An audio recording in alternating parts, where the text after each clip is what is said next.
অস্থিতিশীল পরিবেশ সৃষ্টির পায়তারার অভিযোগে রংপুরে আওয়ামী লীগের 2 নেতা আটক। এটা হচ্ছে খবর।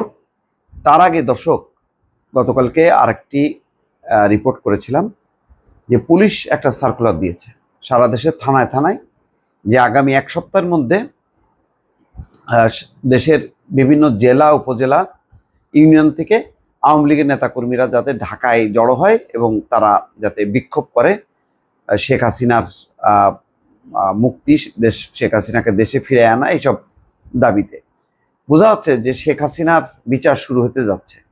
এটার বিরুদ্ধে একটা প্রতিবাদ বিক্ষোভ তারা বড় আকারে দেখাতে চায় আন্তর্জাতিক বিশ্বকে, বিশেষ করে ভারতকে দেখাতে চায় যে না, আওয়ামী লীগের পক্ষে সাধারণ মানুষ আছে। এখন তারাও হয়তো মনে করতেছে যে কি ব্যাপার, শেখ হাসিনা এখানে আছে, এই 8 মাস হয়ে গেল, এই দলরে কেমন দলরে আমরা সাপোর্ট দিলাম, যে দলের কোনো রকম একটা ক্ষোভ বিক্ষোভ করার ইয়ে নেই, মানে মুরদ নেই।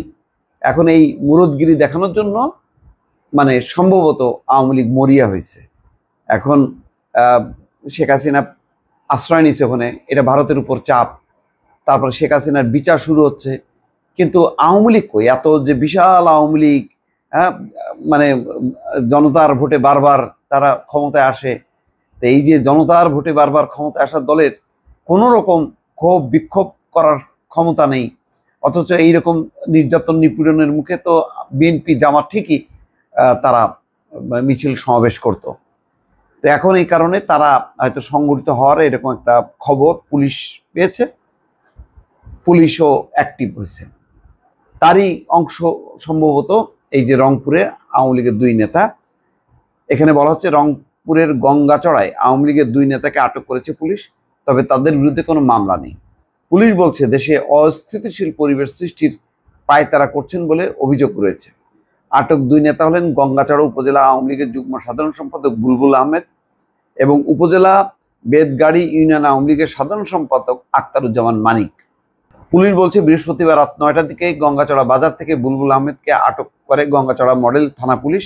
আখতারুজ্জামানকে রাত 10টার দিকে বেদগাড়ি বাজার থেকে আটক করা হয়।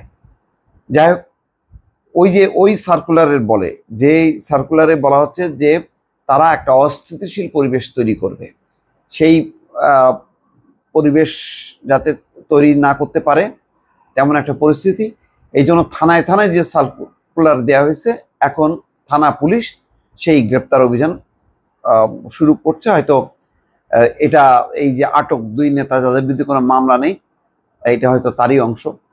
ধারণা করা যায় যে সারা দেশে হয়তো আওয়ামী লীগ, যুবলীগ, ছাত্রলীগ তাদের বিরুদ্ধে যারা এখনো আছে, অধিকাংশই তো রাঘব বলরা চলে গেছে, এখন যারা ছিটে ফোটা যারা আছে তারা যাতে সংগঠিত হইতে না পারে সেই কারণে তাদের বিরুদ্ধে গ্রেফতার অভিযান চলবে। দর্শক ভালো থাকবেন, আল্লাহ হাফেজ।